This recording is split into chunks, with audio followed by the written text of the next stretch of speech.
why the hell are you chasing 7 figures, 8 figures, whatever the hell the numbers are that are not true to you? Because some idiot on social media said, this is a cool number. Like, you're chasing somebody else's dream for you.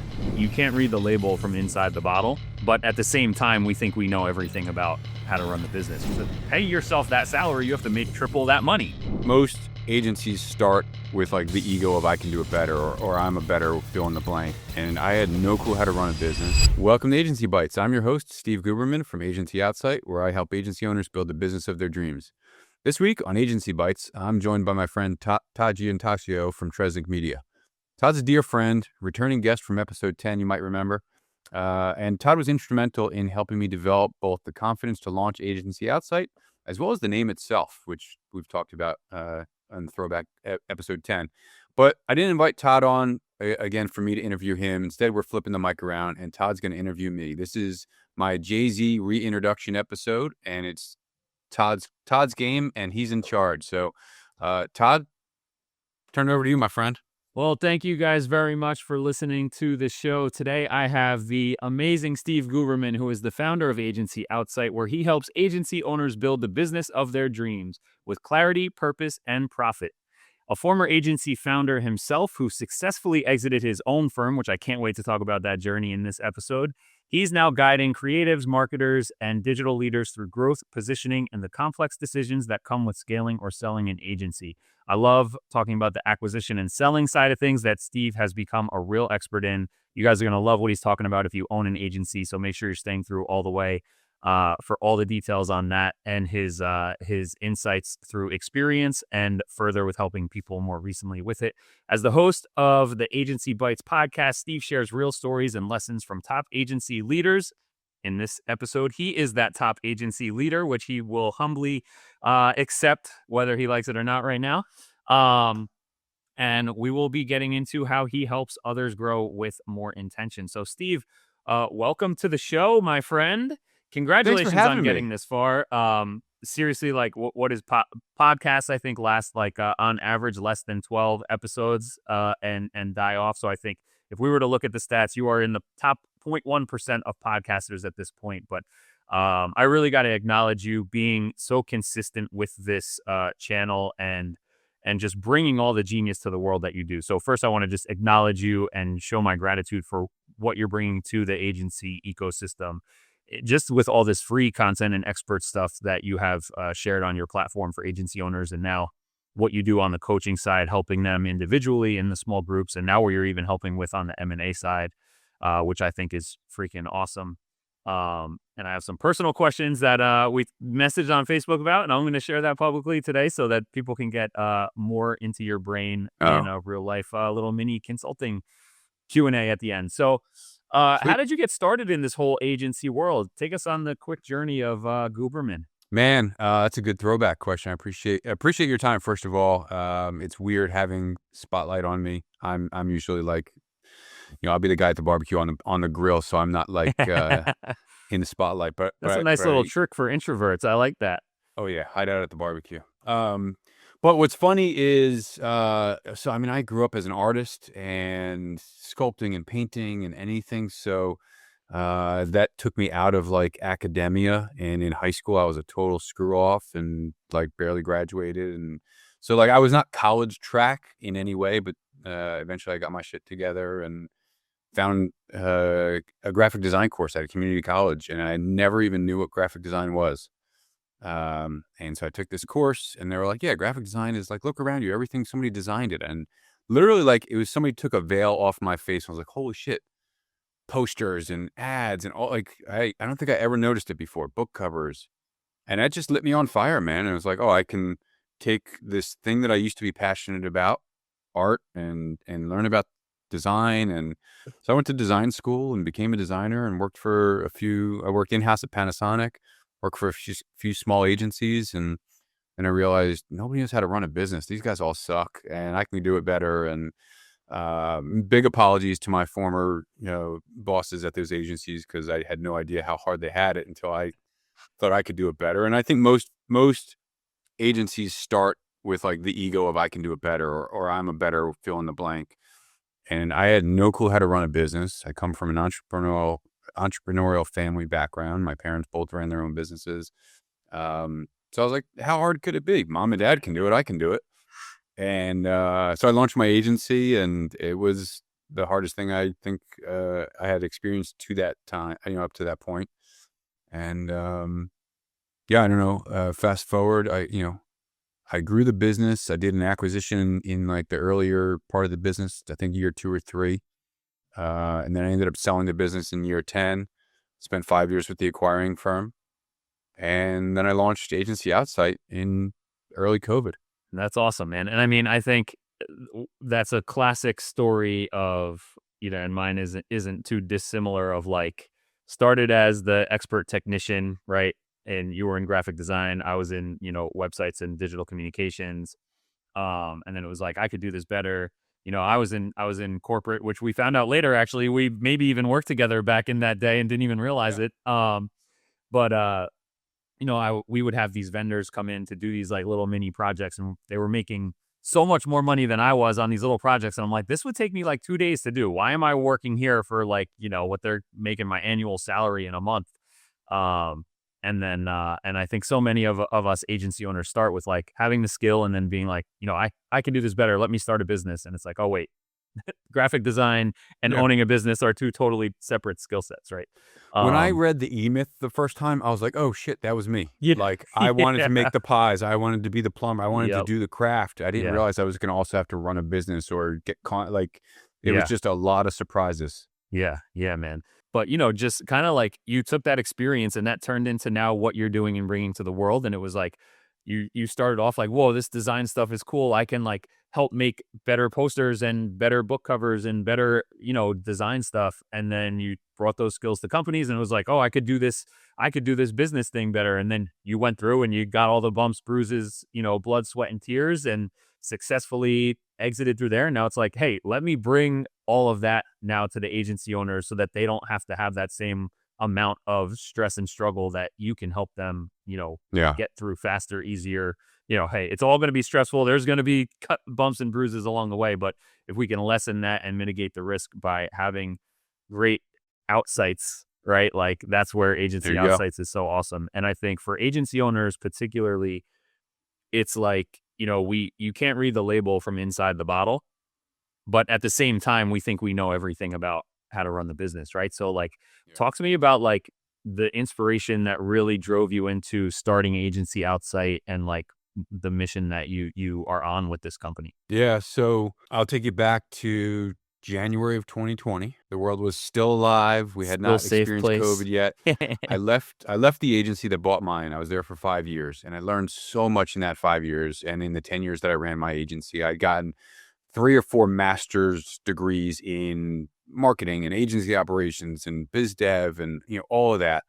And I thought to myself, I'm going to leave the agency side and I'm going to go to the brand side, and I'm going to spend the next 20 years on the brand side, and I'll retire out as a CMO at some big company.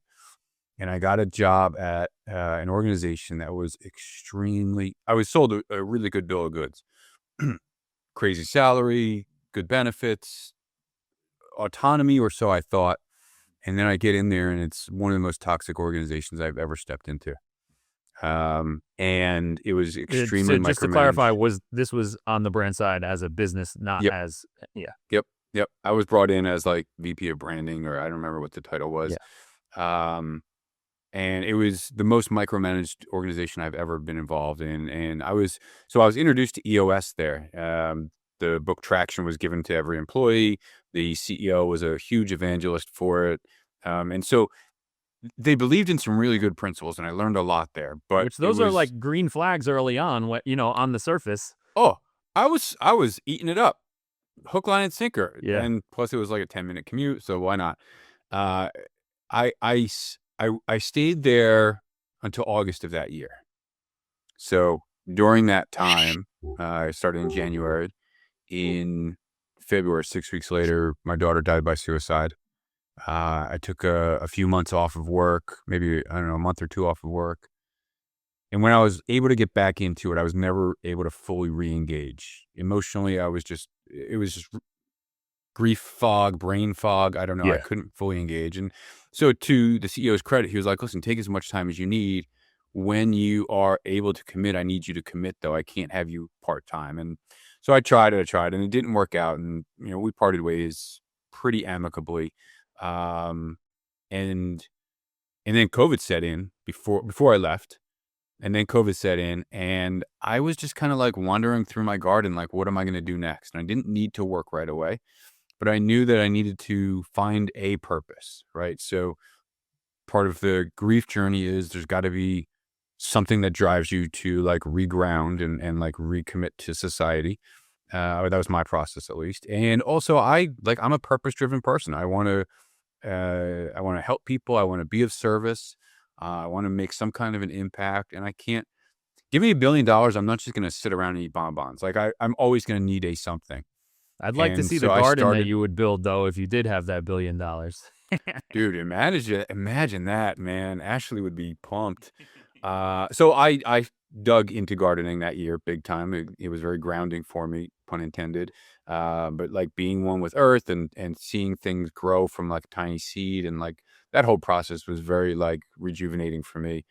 But then, I started talking to agency owners about like what was going on with their business through the onset of COVID.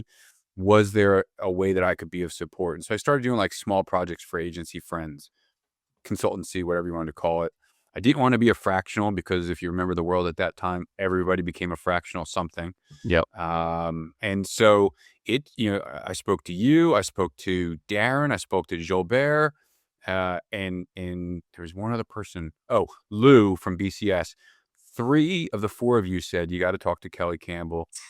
Maybe you did also. I don't know, but at least 3, maybe 4 of you said in the same week, you got to talk to Kelly. She does what you kind of should be doing. And then you and I talked more, and it was like, yeah, I can do this agency coaching thing. And the funny thing is, I had an agency coach. I had a few agency coaches. I knew agency, and it just didn't even dawn on me, like, why wouldn't I just do this thing that I knew made such an impact? So the launch of this was, I don't know what to charge for it. I don't know what the full like program structure looks like, but I know that I know how to run a business. I know how to see around the corner. And I know that I want to be of service and I want to help people. And so one of my first clients was George Costello. He actually, when he launched his agency, I was one of his first clients. He did like a flash animation for me. So it was like, we went in full circle. Had no clue what to charge him. I think it was whatever it was, a fraction of what I'm charging nowadays. Fast forward 6 years. But I found that there was certainty in the market. There was a need for what I knew how to deliver. And I built a platform and a foundation and a program that will take agency owners and leaders in agencies through discovery and into this insightful process that uncovers like what their goals and challenges are. And it's been coming up on 6 years, and it's one of the most gratifying things I've ever done. I've said a million times, I wish I had done this sooner, but I wouldn't have been ready for it sooner. Like I absolutely love what I get to do. And it balances the amount of time I want to work and the amount of time I want to be in the garden or fishing or whatever. And, the grief process also opened me up to like, life can't just be chained to a desk. Like there has to be a purpose, and it can't just be all work. And it's got to be like, I've got to take care of me and like nurture my spirit and do the things that bring me joy. And life's too friggin' short not to, and life's too short to work with or for shitty people also. And so that was like the reason why I left that organization also.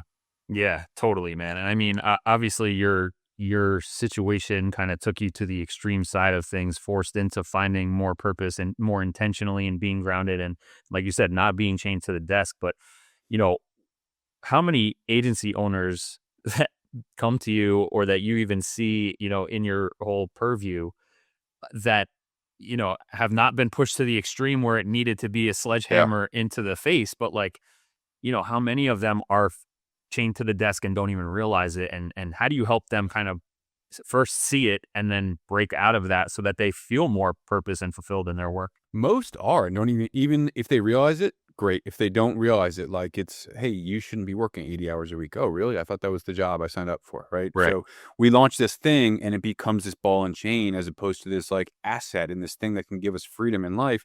It takes a lot of like massive impact to realize that, like some sort of like nuclear blast or whatever.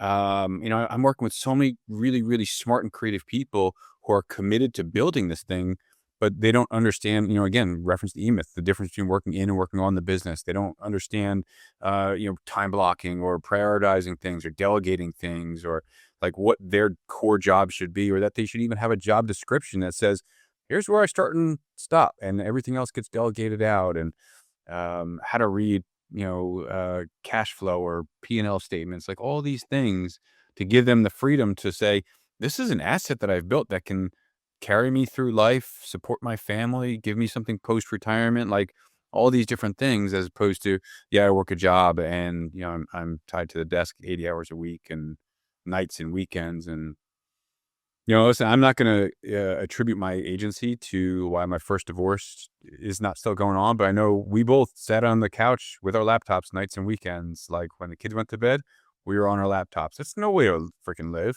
Yeah. You know what I mean? Like, yeah. So there's got to be a start and stop in our work, even if we love the hell out of it, and balance in life. And I'm a big proponent of, like we talked about before we hit record, like these goals that people adopt, right? And I call them copycat goals. Like if they're not your goals that mean something to you and your family and then your team, why the hell are you chasing 7 figures, 8 figures, whatever the hell the numbers are that are not true to you? Because some idiot on social media said this is a cool number. Like it's you're chasing somebody else's dream for you. Yeah, man. I mean, you said a key word there that I want to bring to the forefront for agency owners listening here to think about. And you said asset, right? So can you kind of put a quick definition and description on like what you mean by asset as your business? And then I want to lean into something you skimmed very quickly over, where you owned your agency for only 2 years and then you acquired another agency, I'm assuming. But like, I want to hear, how is the business an asset? What does that mean exactly for the owner? And then talk about that growth through acquisition. Yeah, cool. So an agency as an asset, like while you're running the business, it can be something that really feeds and funds a lifestyle. It can be something that really feeds and funds other people, like your employees' lifestyle. Like you can run a lot of things through the business with gray areas and allow it to fund trips and like the way that you live your life. But as an asset, when you take all that other stuff away, what you're building has value. And, can it be something that you can either hold on to and step away from and earn money out of by letting somebody else run it for you? Or can you sell it and for whether it's life-changing money or like a life-changing direction in life? One of the things that I look back on running my agency and then selling it was, and this will point to the acquisition that I did, I wish I had realized that acquisition could have been an unlock for an enterprise value beyond what I thought it could have been. So a friend came to me who had a small agency. I think my shop I had maybe 2 employees at the time. So we were like well under $1 million, maybe $500,000 in revenue. I don't remember. And she said, I'm burnt out. I've got a bunch of cool clients. They would dovetail nicely into yours. Do you want them? And you got to hire my employee, and the revenue from this book of business will cover that employee and then some. And I just want, give me 20% for the next 2 years on what these clients bring over. So it was a relationship I had. I didn't need to go knock on the door. I didn't seek her out. She sought me out. I think she might have spoken to a few other agency people like me, and ultimately she chose me.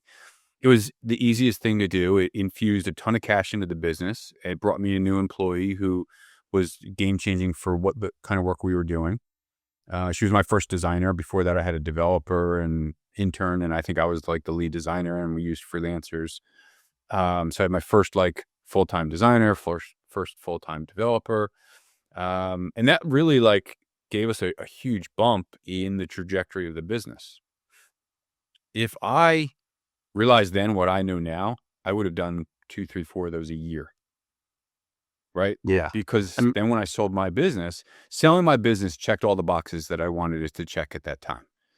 But it wasn't life-changing money. It wasn't like I could go sit on the beach for the rest of my life. Not that you would, but having the option. But right. The option is there. Or I can go build something else, or I can play money or invest or like all these different things. Yeah. And so building enterprise value through programmatic M&A, that's my new thing. I am hooked on that. Been working with some really talented people on the M&A side in the agency space, helping agency founders, it dovetails so nicely into my coaching that when I can help a founder get out of the day-to-day, build an operationalized business, it gives them the bandwidth to like focus on doing acquisitions to grow the shit out of the business. The other thing that so many founders like us chase is organic growth is exciting, 10, 15% a year. Yeah, I can show 20% bump. But if you can do 100, 200, 300% growth in a year, like what else is on your calendar this week that's going to put millions of dollars in the bank for you? You're stepping over dollars to pick up pennies, right? I mean, that's what you're doing in those situations. And once you switch the understanding like, oh, exponential growth is possible here, and I'm looking at this incremental growth of 10, 15, well, killing it at 20. It's like, oh, there's a whole nother world of people who don't get out of bed for 10% because they're thinking 100, 200, 300% growth, right? Exactly. Yeah. And, that you mentioned about the employee thing, and you and I both know over our decades in this industry that agency owners also often commiserate over like, I can never find good talent, and when I do, I have to train them and yada yada. What does it mean to acquire talent in that situation? Like for you said, like you buy this existing employee who you don't have to train or anything. They're up to speed. They know how to, they know everything that works. You can trust them because they came from this situation. Yeah. So, what does it mean from a hiring and growing your team standpoint when you can acquire an agency? It's a secret unlock, man. Like, so, the kind of rule of thumb is buy an agency that's about a third of your size. So if I'm 10 people, I want to buy an agency that's 3-ish, 4-ish people. But doing this kind of like, so I knew the person I was hiring. I knew the person that ran the business. He was in an existing relationship. We had networked a bunch. We'd partnered on work together. So it was kind of a no-brainer. But cultural fit in doing like this upfront due diligence and making sure that what this agency integration is going to look like is vital to make sure that, all right, do I have room for this talent? Do I have bandwidth for this talent? Are they going to merge with my agency really well? Are the teams going to play well and nicely together? So yeah, I mean, buying talent, hell of a lot easier than hiring talent. You can really get an understanding. This person's been there 3 years, 5 years. Like you can get a real understanding of how they operate, how they think, what their value is, what they bring to the table.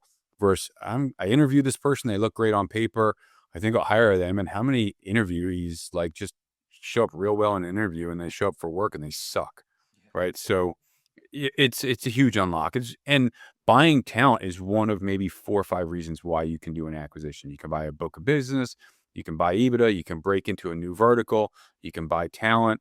How many founders are like, man, I hate doing sales? Go buy somebody who loves doing sales and just doesn't want to be an owner anymore. Like, it's no money out of your pocket to say, come work for me, I'll buy your business, we'll bring your employees over, we'll bring your book of business owner over, and now you're not an owner anymore. All right, now, Steve, I know there's going to be a lot of agency owners, especially the ones who are new to this concept of acquiring another agency. But Steve, I can't afford that. I don't have the money to buy another agency. First of all, I'm going to sidebar and say this sounds too scripted. It is not. This is just Todd and I riffing. This is curiosity. This is Todd's a smart dude. This is not a paid media advertisement. There's no script Agency here. Outsight I'm taking Outsight. live notes, and this is what came up. But that's a great freaking question. And most agency owners that I coach are like, I don't have $1 million in the bank, or I don't want to ruin my cash savings or anything like that. There's so many creative ways to structure a deal. Like my deal, when I sold my business, they gave me some cash up front and the rest was earned out over 2 years. And so that meant the performance of the clients I brought over paid me for the next 2 years on top of my salary. So they get very little cash out of pocket. I've worked on other deals that have been structured where there's an SBA loan. SBA 7A loan is super easy to get. You're personally backing it, but it means that like the government is funding you to do this acquisition. And by the way, you can borrow more than just the acquisition money. And you've got a cash infusion into your business that can give you a cushion. The seller can loan you that money from future proceeds of the business that you're buying. So a lot of really creative ways to do it. It's not like, here's a truckload of money, go away. It's like, here's a percentage up front. The rest is paid for by the clients that you transfer over, or, paid over time, things like that. So, yeah, sure. If you are making $100,000, $200,000, like it's tougher to do.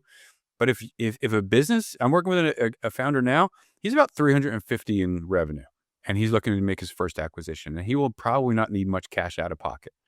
The most like cash out of pocket is for like lawyers and like, certain aspects of it, like that, due diligence, CFO work, things like that. But you can buy a business and have it pay for itself pretty easily if it's a good business. You touch on a big thing here that I want to, and I don't know the answer to this on your end, so I'm curious, what you're going to say here and how you help. But like, I think money mindset and finances is a big, big, big thing for entrepreneurs, especially us, call it quote accidental entrepreneurs, where you have this skill set and then you decide that it evolves into a business, right? And then, you didn't take MBA classes where you understand how like P&Ls should look and how much money you need to make. And it's like, well, if I could just cover my old salary, it should be fine. It's like, well, to pay yourself that salary, you have to make triple that money, right? And so, do you see?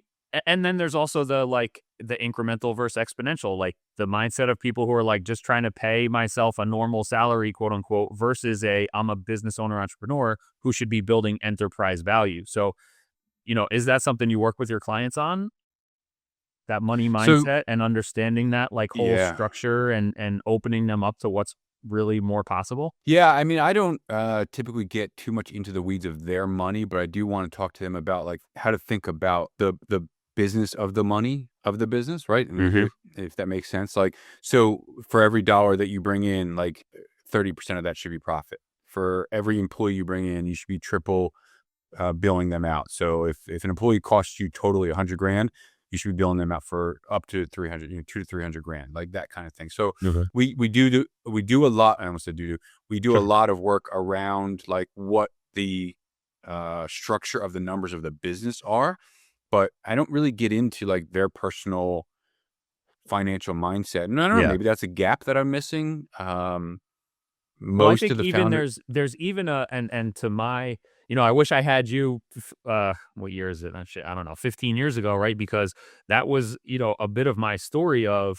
skill set, got Mhm. more clients, hired someone to help me out, and just kind of, learn through the school of hard knocks. And I ended up, and we're both in New Jersey, which rent and office space and salaries in New Jersey are much more expensive than other places around the country. And we're competing against New York City salaries for talent. And so, I ended up with number one, a job, 7 jobs, really. 6 full-time employees with New Jersey salaries and a New Jersey office and rent and monthly costs with that. And I never thought back then, like, when I think about like, what was your, month, what was your highest month or highest year? Like, dude, I'm embarrassed but vulnerable to say now, like, I don't even remember what my high month was, right? Like that's the thing now where you talk to business owners and you talk about that kind of thing and your numbers. I'm like, dude, I don't even remember what it was. And I just was like, we do stuff, people pay us, and like hitting payroll every 2 weeks. And like, but then I ended up getting burnt out because one, mentally, I'm like, I really would get messed up with well, if I'm paying them 100 grand and I'm charging 300 grand, there was something were you I had paying a personal yourself? issue with that, right? Like, yeah, I was, but not enough, and it was just like whatever was left over at the end Right. of the month, right? Like this is, especially in the first half of this phase of the business, but just sitting down and being like, hey, you're running a business. This is what it's going to cost you. Make sure you're charging triple, like and that kind of stuff. And I spent too many years not making enough money for myself where I should have been. And like, we probably should have had 2.5 or 3 employees, not 6. Right. Right. And, the office thing, especially back then, it wasn't remote world like it is today. So, but, but that kind of money, just like setting the standard for yourself of like, hey, make sure you're hitting these standard numbers because you're a graphic designer who now owns a business. So you maybe haven't sat down to think about this in the black and white way that you should be. Well, so that's a big thing that, like, and I mentioned it before, and as far as like the money mindset part. So what are you running a business for? How much money do you want to be making? How much do you need to support your family? And then build the business around that. Like, why am there was plenty of times I didn't pay myself, Yeah. right? Most founders, they fall on the sword and be like, well, shit, cash Right. is tight, pipeline is tight. I will take the cut. Granted, that's an exception. The rule is pay yourself first. right? Yeah. I was on a call with about a $3.5–4 million agency yesterday, and we're digging into the P&L, and so their salary, labor, benefits was like $1.25 million last year. Like, are you guys in there? Oh, no. Ours is all at the bottom line net. I'm like, no. You need to put yourself on salary and make sure that there's a line item there for you. You are not whatever's left over. You are the priority. The founders take all the risk. The founders, if something goes wrong, it's all on them. If something goes right, they throw that at their team, right? So why are you running a business and taking all this risk if you're not prioritizing paying yourself and making sure that your family's taken care of? Yeah. And then, again, that also goes back to like the asset that you're building is like, there's this thing that supports me and my family. Why wouldn't you prioritize yourself? So yeah, it is tough. The money conversations are tough. How much to charge? Why do you charge so much? Especially now, and AI is infiltrating everywhere. And I was on a call with a client earlier. They're a software dev shop, and like they just found out how to deliver work 40–50% cheaper, and want to pass some of that savings over to their clients. I'm like, yeah, I don't know that you need to do that, but you're good people and you can. Man, that's a whole another episode we could unpack, right? The pricing structure. We'll dig into that next year. Yeah. Yeah. All right. Well, for our loyal listeners, you know that it is time, and let's see if Steve came prepared for my favorite part of the episodes, the rapid fire questions here. There is no preparing for rapid fire. Beverage preference.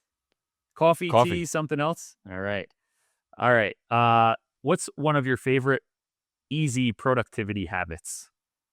Time blocking. And then respecting that time. So I put time on my calendar for my CRM work, for bookkeeping, for like the things that I need to get done, and then I respect the time that I put on there. Nice. Yeah. I think time blocking is easier than respecting the time you blocked. So it's not just writing it down, but actually sticking to it, right? What's a recent book recommendation? I know you're on a real kick right now with a whole new world of books you've tapped into. Dude, I just became a reader in September. We're recording this mid-March. I've been reading like books about spirituality and business my whole career. I rarely finish them. In September, my fiance handed me a book by a guy named Mitch Albom. I've now read 7 of his 15 books. My goal for this year is to read all of his books. So I'm a big fan of his. And then I also just dug into this guy, Peter Heller, more just adventure novel work. So yeah, it's weird to be able to recommend a book or an author because I've never been a reader. Like, sure, I'll say Getting Things Done and the E-Myth and all these Built to Sell and all these business books. We've all read them. They're all out there. I don't know. Yeah. The fact that I didn't finish them almost always, right? I would get the audiobook every now and again, Profit First and Calm the Chaos and all these books. I get the gist, you understand the framework, and then you move on. But I don't know, something about digging into fiction in this past bunch of months has been really invigorating. And I've got a daily habit of it now. Every morning with my coffee, I read at least a few pages. I love that. I'm going to tie this into another question I have on the list here, which is a go-to way to reset your creative brain. But I'm curious, how does stepping outside of the business books and the business content world and getting into fiction stuff that's like unrelated, semi-unrelated, like how has that affected your business thinking and your business work? I believe that one of the greatest tools we have in our industry, but probably it touches a lot of industry, is creative empathy. And especially like in the creative design, advertising, software space, that's vital to connect with clients. This has really opened me up to different levels of that, like empathy and understanding people. Not that you can't do that through business books, but I don't think it's the same. I think that's more like tactical and linear, and this is just kind of more like ethereal.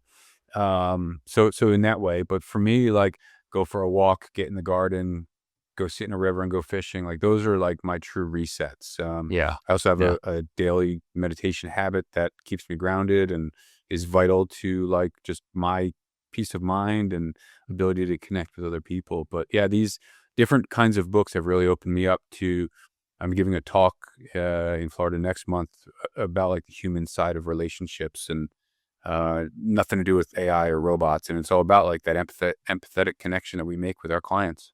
Yeah. Yeah. That's great. What's a favorite recent purchase under $100? Under $100. Who spends under $100 on anything anymore? I don't, well, I'll say it was a gift, but this is pretty dope. I'm pretty excited to get this put onto my truck. So it's a sign that it goes on the back. It says grateful. Nice. Love it. Yeah. Perfect. So that was that was a gift, but yeah. As an agency owner on your agency journey, what was a belief that turned out to be super wrong as an agency owner? I think is what I said earlier is I got to make sure everybody gets paid before me, and I would take that sacrifice. And I think that became, I think there are exceptions to that rule, but that for me became the rule where I wasn't budgeted for and I didn't prioritize my impact on the business in a positive way. And so that was a huge habit that I fell into, and really not a good one. Yeah. So if there's one billboard piece of advice, right? Like one bold statement that you can give agency owners today, what does that bold statement say? Go out of your way and just help somebody, be of service in some kind of way. I think it's never, you can never go wrong just doing something for somebody else and being of service. Yeah. Don't charge for it. Just be of help. Love it. That's awesome, man. Well, thank you so much for guesting on your own show. Seriously, it's an honor. I'm super grateful that you asked me to do this with you, and I'm really proud of you for putting this out there for so long and turning it into the amazing resource it is for agency owners. So people who are watching and listening and they're an agency owner and something really struck a chord, where can they go next to get more from Steve Guberman and hire you and work with you? AgencyOutsight.com or Agency Coach on LinkedIn. All right. Awesome. I love it. Steve, thank you for being here today. Everybody, thanks for following along. And if you could, for me, do Steve the huge favor, if you've made it through this episode and this far, shoot Steve a message over on LinkedIn and just tell him like he's doing a great job with this show, and give him a little positive reinforcement and gratitude and acknowledgement for this, because it's freaking awesome what you're doing, man. Todd, I am super grateful for you. Thank you, my friend, my brother, in this thing that we do. Thanks for your time. I hit the stop button when I want to, so I get to say thank you to you and how grateful I am for you for taking the time out of your day to do this and being just a cheerleader this whole way, man. Todd's an awesome dude, creative, brilliant digital marketing brain. Tap into it, Tresnick Media. Appreciate you, my brother. Yeah. Thank you, sir. Thanks, guys. Make sure you're subscribed, and see you on the next episode, or you'll see Steve on the next episode. Thanks, man. Thanks again for tuning in to Agency Bytes. If you know someone with expert knowledge on a topic that agency owners would love to hear about, go to agencyoutsight.com/podcast-guest and nominate them.